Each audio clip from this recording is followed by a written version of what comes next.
5 years ago, it felt like no one took Addison Rae seriously. Despite having this massive audience, she was kind of a laughingstock of the internet. She was constantly memed and made fun of, and even after building a community of over 120 million people, she was labeled as talentless and undeserving. Yet, anytime she tried to evolve and take on a different career path, like getting into acting, launching businesses, getting into fashion, she was clowned even further. However, in 2024, the sentiment around Addison Rae could not be any different. She has become arguably the it girl, collaborating on songs with Charli XCX, receiving raving reviews and commentary around every public appearance, and now even her own song, Diet Pepsi, has entered the global music charts and amassed over 40 million streams within 1 month, which is over twice as much as her other songs with Charli XCX, who is one of the most talked about artists in the world right now. So how the hell did this happen? You may see it as just luck or coincidence, but I could not disagree more. This was the result of a deliberate marketing strategy, and frankly, a genius one at that. And I compiled literally a 7-page research document to prove that fact to you. Because many people from her generation tried and failed. So what did Addison do so much differently from everyone else? And how did she break through? Well, that is exactly the question we set out to solve today. How did Addison Rae completely rebrand herself and flip the public perception of being just another annoying TikToker to pop princess? And we will make some predictions on where we think her career is going to go from here. Welcome back to Nicky at Night. I am your host, Nicky Reardon, and I'm so excited to talk about Addison Rae this week. What has happened to her is like one of the most fascinating things in all of entertainment. Like the fact that somebody can go from this clowned on TikToker to getting 40 million streams in 1 month, also considering the fact that she has attempted to release music in the past and it all flopped. So like what changed here is such a fascinating case study to me. We are so close to 20,000 subscribers. Oh my God, please hit the subscribe button if you're here. Also follow the podcast. We have a Spotify. Listen to it at the gym. Listen to it on your car drive to work. We have an Apple Music. You can do it all. Only less than 20% of the people who follow this podcast have given it a 5-star rating. What the fuck's going on? 10 seconds of your time could change my life. Please, please, please. It is so frustrating how much Spotify and Apple care so much about ratings and stuff when it comes to the charts. So 10 seconds of your day could change my life. But with that, let's get into Addison Rae. And this video boils down to one specific thesis, which is actually a quote from Charli XCX. And this quote changed the way I view the world on a philosophical level. Music is not important. Artistry is. Not all artists have artistry. A musician creates a song, but an artist creates an entire world. A great artist to me is more than just the songs. It's the entire culture and the space that they inhabit. Music alone cannot create a world. The artist creates the world. And I could give a fucking TED Talk on that quote alone. Oh my God. Music does not mean shit if it is incapable of moving the hearts, minds, and bodies of other people. I don't care how many streams it has. I don't care how many Grammys it won. How are you shifting culture? What world are you creating? Who is in that world? And how are you changing the minds of the people in it? Like, money cannot buy taste. And just because something has a bunch of streams or wins Grammys does not always mean it is tasteful. And I truly believe that like this accessibility of data was one of the worst things that ever happened to the music industry because it made people hyper fixate on quantitative and numbers when not all aspects of art can be perfectly quantified. And just because you are making an assumption about something with a spreadsheet open on your laptop does not guarantee that the assumption is correct, right? Data doesn't lie, but that doesn't mean you can't interpret the data incorrectly. And moving culture is more important than moving numbers because moving numbers is a result of moving culture. And any artist who's successful in 2024, I feel like you can see so clearly how they have built a world in their artistry. Let's look at a new artist like a Chappell Roan, right? You can see how it's campy, it's performative, it's pop, it's fun, it's very 80s inspired. Or compare that to a legacy artist like Beyonce, where Cowboy Carter is not in the same world as Renaissance, but they both have a through line of challenging the status quo, challenging this idea of what it means to be a genre, right? It is not about an artist conforming to the standard. It is about them looking at the standard and having their own creative interpretation of that standard. They're both dancey and expressive and bold, but in two completely opposite ways, right? Even though it's the same artist, they are separate worlds. And I think that is such an important thing. Again, music is not always important. Artistry is. And it is the job of an artist to create a world and immerse the audience in that world. And I think when you think of the biggest artists, like they all have done this so well. And this, I really think, is one of the things that clicked for Addison Rae. Like, the other quote I have that I've been thinking about is stop trying to make people pay attention and start doing things that are worth paying attention to, right? If you think about Addison Rae's early career and like being this TikToker girl from Hype House and all that shit, like she was just obsessed and trying to make people pay attention to her, and people resented that. But once she stopped doing that and pulled away and started making things that were worth paying attention to, creating this world, having defined aesthetic, like that is when people cared about her more than they ever have. And these two quotes, I really want you to think of like a through line through this, right? That Charlie XCX quote and then the Nicky quote about making things that are worth paying attention to. And if we want to accurately like look at how Addison Rae rebranded herself, I think it is very important to first analyze the world in which she came from to understand how she navigated entering this world that she is now starting to build in 2024.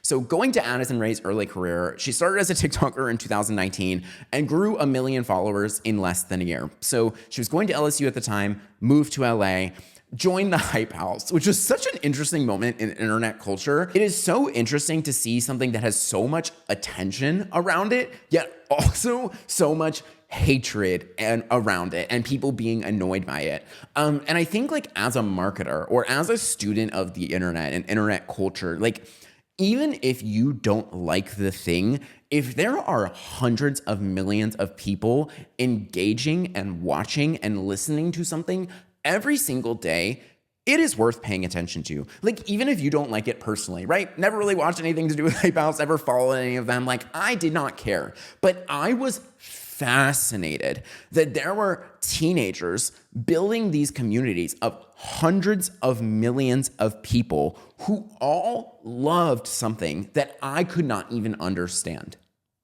That is fascinating. Like as a marketer or musician, anything, like you should be paying attention to that. I think there is such this like nature to when somebody doesn't understand something to condemn it, call it talentless or luck or whatever. And like you can say it's luck, but clearly it's not. Like if it was luck, it would have only happened once, right? But they were making these videos and getting X amount, millions of views every single day. So people have to be interested in it for some reason. And even if you don't like the reason or agree with the reason, it is important to understand the reason.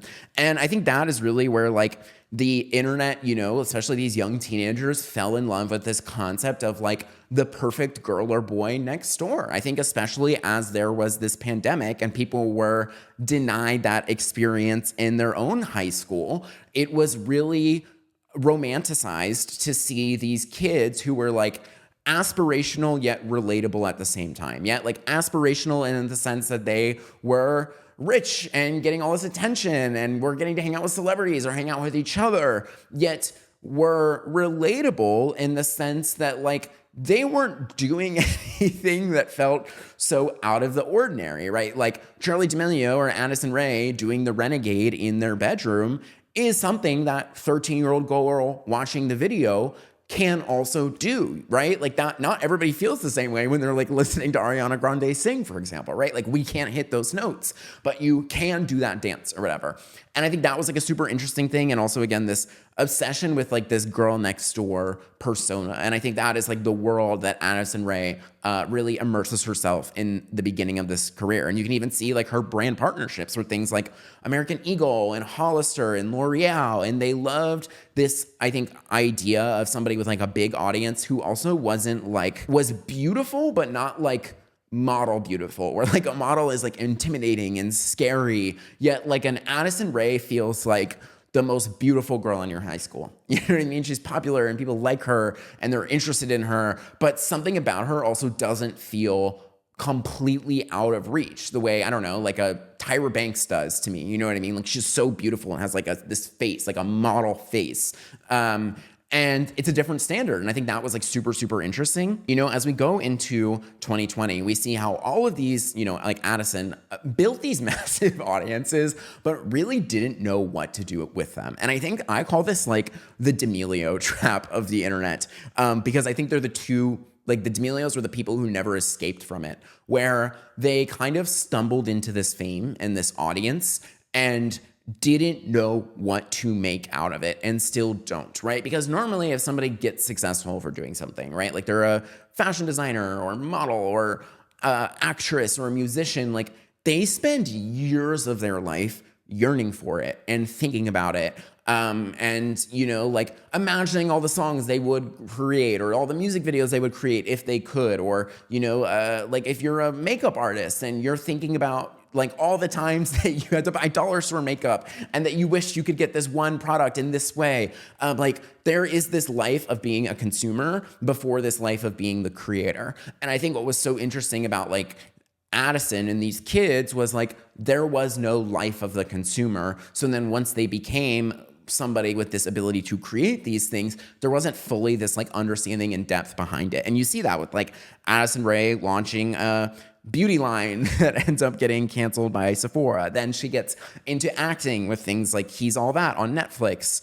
And then she releases her first song, Obsessed, in 2021. And the internet at the time made fun of it and did not like it at all. The branding was like so pink and aggressive, and like the dancing was just so like trying to be something that it wasn't. And it was this sort of bubblegum pop sound to it that didn't really match. And at the time, the song was kind of perceived as being self-absorbed, saying things like, "You're obsessed with me, well, I'm obsessed with me too."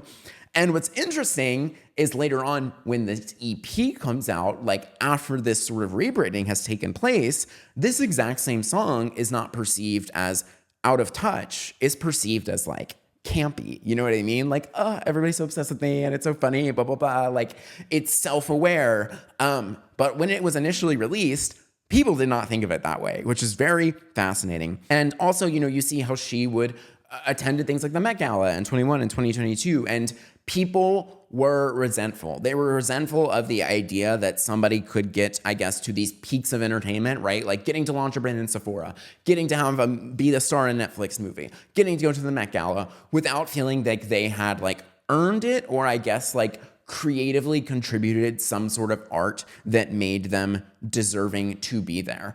And I think when Addison, instead of addressing that and, you know, trying to create something, she fell into this trap again of like, she kept trying to make people pay attention to her instead of making things that were worth paying attention to, right? You saw how she would randomly like call the paparazzi on herself, or she did like an interview with E.T. with her boyfriend, like Bryce Hall at the time, and had this obsession with the Kardashians and was like filming with Kourtney Kardashian all the time, and then made a random cameo in the show. And these were things like her trying to get people to pay attention to her, of like, look at me, like listen to what I'm doing, pay attention to what I'm doing. But that made people resent it even more. It's why the song didn't perform well in the beginning. And then I think there starts to be this like one first initial shift. I think she realized that people didn't like the music, and if she was going to try and be a musician, whatever she was doing now wasn't working. So the first smart decision they made was they leaked the songs. I think the leaks were unintentional. You never really know with leaks. Most of the time leaks are intentional. But the first two songs that were leaked were Nothing On by the Radio and I Got It Bad. Fun fact, Nothing On But the Radio is a scrapped Lady Gaga song from I think like 2008 to 2010. It was a song Lady Gaga had made and was thinking about putting on an album. Or I don't know if she wrote it or she co-wrote it. But then didn't end up using, and later on Addison Rae picks it up. So if you listen to it, it sounds a lot like a 2008 Lady Gaga song. Then she also leaked 7 other songs on SoundCloud. And I think people had a much better reaction to this because, one, it wasn't her trying to make people like her, right? That it removed this idea of like, I'm posting this thing and I'm trying to promote it and please listen to it, blah, blah, blah. It was like, the people that found it happened to stumble upon it. So liking her became niche, not meta, right? Like everybody else already liked Addison Rae. So that's why people didn't want to like her music. But when people didn't like her music and there was some of it that just happened to be leaked on SoundCloud, it became mysterious. It became niche. It became campy to be like, oh wait, like this song's actually kind of a banger. And then as she gets into like 2023, Addison Rae really scales down and goes quiet. Like stops really making TikToks. She archives like pretty much everything off her Instagram feed, which was super interesting. And I think that that was a moment of her realizing that she was so overexposed and people didn't like the attention that she was getting. And what people always want is something that they can't have. And when she was so accessible and everything everywhere all the time, yet not all of those things were super high quality, people didn't like it. So she pulls away. Then in August of 2023, she releases the AR EP, which includes a lot of these songs that were leaked at the time. I also think it helped a lot that could kind of be like a testing period. You know what I mean? Like see which of the songs stuck. And with most notably a feature from Charlie XCX on the song This To Die For. She also put Obsessed, the original first song she released, on the EP, which I think was a very smart move because she didn't shy away from this narrative of like you being obsessed with her. She doubled down on it. And once she had this sort of like cosign from an artist like Charlie XCX on a song To Die For, that's literally like my lips to die for, my legs to die for, then again, it became campy. It became self-aware. And I think had she not put a song like Obsessed on it, in addition to that, it would have shown that she was afraid to embrace that narrative. But by embodying that narrative, it made it so people couldn't really make fun of her for it anymore, and they had to accept it, and that's when it became perceived as like campy. And I also think a really smart thing that she did is know at what you're good at, okay? Like Addison Rae is not a vocalist. She's not like a singer or amazing songwriter. And she doesn't try to be. Her EP is very like fun bubblegum pop. And then her feature on the Von Dutch remix is like a scream, right? Like, and this is something that I think like the Dixie D'Amelios and JoJo and James Charles did not and cannot understand. Like, I remember that like video of JoJo Siwa singing like Traitor by Olivia Rodrigo and how much people made fun of her for it because she was trying to be some like incredible vocalist and hit some note that somebody like Olivia Rodrigo can hit that JoJo can't. And when you try to do something that you can't do, it's embarrassing. But if you never try to do it to begin with, people are never going to hold you to that standard. So I think people just liked this idea of her being this very like bubblegummy, very reminiscent of 2010s pop. I also just think even like the EP cover was trying to be that more, right? It was the start of her leaning into this very like 2014 Tumblr aesthetic that she has really started to embody now. And then she capitalizes off of that, right? So she does the Von Dutch remix with Charlie XCX. And there is a TikTok that got 25 million views where it is Addison and Charlie in the studio when they're showing that she recorded that and that this scream on this song was completely improvised, right? Like she just picked up the mic and started screaming into it. And then you can see how much like all the producers and Charlie and everybody loved it. And that video went so viral because I think that it showed that she is somebody who actually has taste and a creative vision, right? Like she wasn't just in there because she like had a label pay a bunch of money for a feature and was doing what she was told. Like it was a clear indicator that it's like, no, this person sees something creatively valuable about Addison and her adding that completely improvised, completely her idea is what made the song so good. It was the most viral part of the song altogether. The entire EP is like this very 2014 Tumblr branding that we'll talk about. And I think that this really works so well for Addison specifically because it combines this element of nostalgia that everybody, Gen Z, Gen X is obsessed with. We're all obsessed with nostalgia. And also with what she was already known for, which is being an internet girl, right? Because you have to somehow tie it into the audience that you already have, which is an internet audience. But this element of something newer and refreshing was this like nostalgia of this like very early hyperpop, right? A song like Nothing On But the Radio, which is literally written when most of us were listening to music on the radio. The cover, like all of it was really leaning into this branding. And I think that is when she started to create a world. I think that is something that Charli really taught Addison. And this clicking in her head is when things started to change for Addison, because she really started to brand herself accordingly. And whether you love or hate Charli XCX, you cannot deny that the thing she is best at is creating this artistry, is creating this world, right? Like Brat's Summer was a cultural phenomenon because of everything she did, like the boiler room sets, the Brat wall, how she would do these pop-up performances and these like massive crowds of people standing on top of a car. Like it was so clearly her creating this aesthetic and vision of like being this like sweaty party girl and having a Brat Summer. And people who resonated with that rode for the album so hard. And I think Addison Rae kind of being surrounded by that and starting to watch it happen in real time is when things start to click. And she starts by killing off this old perception of her, right? Like I talked about going silent and completely like radio silent for 6 months to almost a year, then archiving all of her, old Instagram stuff. And I think it created this, like, both from a physical standpoint and from a mental, like, deliberate mental standpoint, that she was trying to be perceived differently. Like, do not perceive me as the way you used to, because I am literally removing these things from my page or from access to them. And if you're finding those things, it's because you went to search them out, not because I still have them there. And the hardest part about creating a world as any artist is understanding that not everyone can be in it. Not everyone will want to be in it. People will misunderstand your world and people will call it weird or talentless, right? Look at Charli. It is hyperpop, it is EDM, it is electronic, dancey, sweaty club music. It is for like the party girls, the girls and the gays, people who want to have a fun summer, people who want to go crazy on spring break.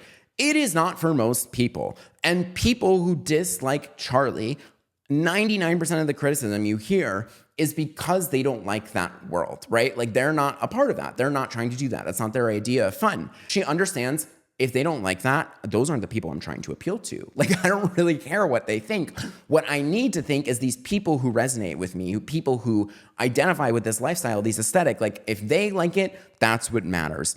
So I think that was one of the things that Addison really started to craft. And she did this by using borrowed credibility, which is this marketing term essentially for when you associate yourself with somebody else, you get to sort of like borrow what people perceive them and their credibility, right? So if you think Charli XCX is like a cool party girl doing something unique and interesting, then Addison Rae does a song with Charli XCX, therefore you will start to perceive Addison Rae as a cool and interesting party girl. Do you get what I mean? Like that is what borrowed credibility is. And she has also really started to do this with Lana Del Rey. And that is where Diet Pepsi starts to come in. And she also did this with another marketing tactic called the halo effect, which is this psychological principle where people associate themselves with something and then people will start to view them under similar characteristics of it, even if those characteristics aren't true. The classic psychological example is people being hot and people being funny. Like there is so much psychological research. They've literally tested this, that the higher people rate somebody on a scale of 1 to 10, if you also ask them to rate how funny they are on a scale of 1 to 10, they will rate them higher. And people who are less attractive, they will rate lower, even if they're a funnier person. And this is really like what the halo effect is, right? It is like by having one characteristic, you just then start to assign other characteristics on top of it. So that is how she did this with Lana Del Rey, right? Lana Del Rey is mysterious and elusive. She kind of stands for this antithesis of what is popular. She's a pop artist, but her music isn't fast and loud. It's slow and methodical. She doesn't try to be new or trendy. She romanticizes this aesthetic of the past. You can't access her in interviews and stuff the same way you see like Taylor Swift all the time, for example. So people want to know what she's up to because she's mysterious. And because she's constantly going against the grain in this way, it has created this perception of her being a true artist. Addison had the polar opposite problem and polar opposite perception. She was overexposed. Everyone knew of her, but not much about her. She wasn't known for a specific thing. She had tried many things, which gave the illusion that she might not be serious about any of them. So she pulls back and starts to visually and aesthetically align herself with Lana, which is when this entire branding for Diet Pepsi comes in. Literally, the first 2 posts on her Instagram, right? She archives everything except first thing is the announcement that she's on the Von Dutch remix, which is a collab post with Charlie XCX. The second post is literally her with 2 Diet Pepsi cans, an Easter egg at the time, over her over her boobs, and it just says, "I love Lana." That is the caption, right? It is literally, I'm killing off this old perception of me. I now want you to associate me with 2 people, Charlie XCX and Lana Del Rey. Then after that, every single thing she does is like so Tumblr and 2014, right? The pics either aren't edited at all or they are so over edited and oversaturated in the way the internet was at that time. She did a photo dump that started with a stock photo, which was like such a, again, like this Tumblr or early Instagram era of the internet where we just posted things that we thought looked aesthetic and cool without any meaning or story behind them. There was lots of black and white and this vintage aesthetic that is very Lana. And also she even did something with these like pick stitch grid photos, which were so 2014 because that was before Instagram even had the carousel or like the photo dump feature where you could post more than one photo. So what we used to do was literally use these outside apps to make these like collages to put more than one photo in a thing. And like, it's really funny for somebody to do that now in the year 2024 because it is nothing but intentional, right? It's like explicitly an extra step and more time consuming to go and do that. But by doing that, it created this association with, again, this like 2014 Tumblr aesthetic. And then also she continues to lean into this like not being afraid to be obsessed with herself, right? Like there's this one photo that went so viral where it's literally somebody asked her, "What is your current obsession?" And she just writes, "My life," right? And this photo went crazy viral because everybody thought it was so fucking funny. And that is the themes of her song, like To Die For and Obsessed, right? So she started creating a world, creating a defined aesthetic you could associate her with, creating defined people, this borrowed credibility you could associate her with. And this was making something worth paying attention to. It was no longer just doing a stupid TikTok dance that everybody else was doing. Why? Because it's not unique to do that. Even if it gets views, nobody cares. You're not different from anybody else. And even though, yeah, this like 2014, very Tumblr is all stuff we've done before, it was not something anybody was doing now, which made it kind of funny and self-aware and campy and worth paying attention to. Then she releases the song Diet Pepsi with an accompanying music video. And I think it was a good move that she did not make this like another hyper pop song, or I think she would have been locked into this perception of like not being a serious artist that a lot of, you know, like the EDM type people get, because it's not very like vocally intensive, and that's not like what the genre of music is supposed to be. Also, I think the name of this song was so good, Diet Pepsi. One, it is something that everybody knows, but it also makes kind of no sense, right? Like even just doing Diet Pepsi instead of Diet Coke, I think was like such a good idea. It also riffs off of this like pun of like, I don't do Coke, it's Pepsi. So like talking about like drugs and stuff like that, which again, this like drug obsession, romanticization was again a very popular thing of this 2014 Tumblr era. Also, I think soda is this classic symbol of Americana. It also ties into things like, again, Lana Del Rey indirectly, where she has released songs titled A&W, or she has had this like Coca-Cola obsession and how Coke is really the symbol of like this very classic Americana. Also, the entire music video is intentionally vintage, right? It's all black and white. She literally starts by putting a cassette tape in, like that is the opening shot of the music video. The font is meant to be very like 50s, 60s. I also think it's cool that she dances in the video, but dancing is not the point of the video. Like, being a dancer is an important skill for an artist. Like, not every artist needs to be a dancer, but when they are good at it, it is a cool thing. Like, it adds to their performance. But I think one of the things that she got clowned on for and obsessed was, like, people just thought if you, like, made a music video where you were kind of just doing like TikTok-y dances, that would translate to as many views on something like that or as many streams on a song like that, which could not be further from the truth. And I think if you watch this music video, see how it's like more strategically incorporated in a way to like look sexy, look how she's like sitting in the backseat of the car, but doing it in a perfect split. You know what I mean? Like, that is, again, it's self-aware, it's campy, it's not trying too hard to get your attention. Then there's also just, again, so many symbols of Americana, the very what Lana Del Rey is known for, right? She's drinking a soda pop. She's in vintage diners, the car she's in, the haircut of the boy in the video. She has this big American flag like dress. And it's also all under this whisper pop sound that Lana is really known for. And again, this is not a super challenging song. Like, it's not crazy vocally challenging. The lyrics are relatively simple, a bit repetitive, and the song is only 3 minutes.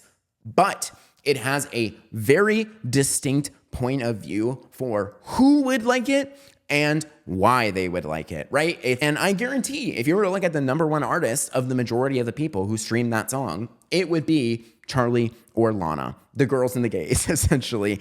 And that is like the marketing done right? Like, if you look at this, it started with these very like random Instagram posts. It started with her pulling away in the year 2023 to anticipate a release for this song because she realized in order to create a new perception of herself, she had to kill off the old perception of her. And Addison Rae is the blueprint for why it is better to have a small niche group of people love you than it is to have a lot of general group of people like you. Because when she was doing these like basic ass TikTok dances that everyone was doing, no one cared about her. She wasn't unique or interesting. But once she started being niche, leaning into hyperpop, leaning into Americana, leaning into this 2014 aesthetic, people became obsessed with her.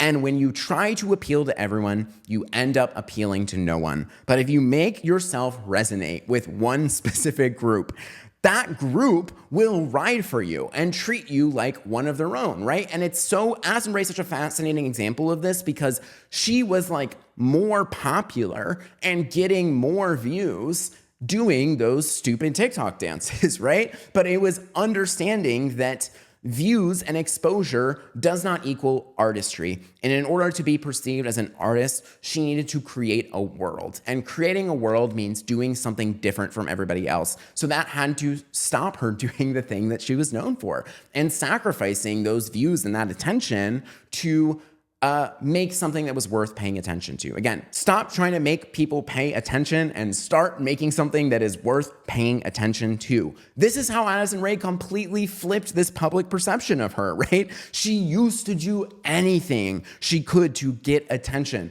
appearing on the Kardashians, making TikToks with them, doing random Netflix teeny bopper movies, calling the paparazzi on herself, doing Entertainment Tonight interviews, but that was not worth paying attention to. Now she has started to create something worth paying attention to. She has created this world. There is a clear visual to it. There is a clear aesthetic to it. You can easily identify who lives in it, who wants to be a part of it.